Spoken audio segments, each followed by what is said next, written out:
काय यश मिळेल?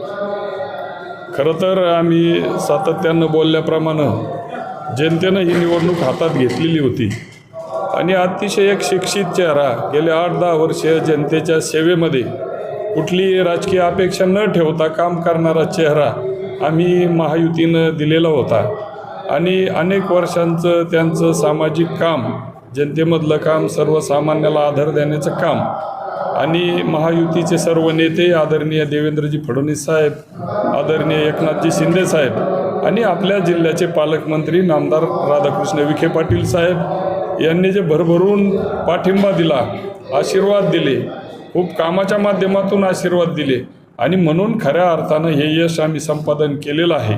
नगराध्यक्षपदाचे उमेदवार आमचे जनतेनं या ठिकाणी कौल दिलेला आहे. शिवसेनेचे पहिले आमदार धनुष्यबाणावर आल्यानंतर पहिले नगराध्यक्ष या ठिकाणी धनुष्यबाणावर आणि महायुतीचे उमेदवार म्हणून निवडून आलेले आहे. खरं तर जनतेने हा अतिशय दिलेला कौल आम्ही अतिशय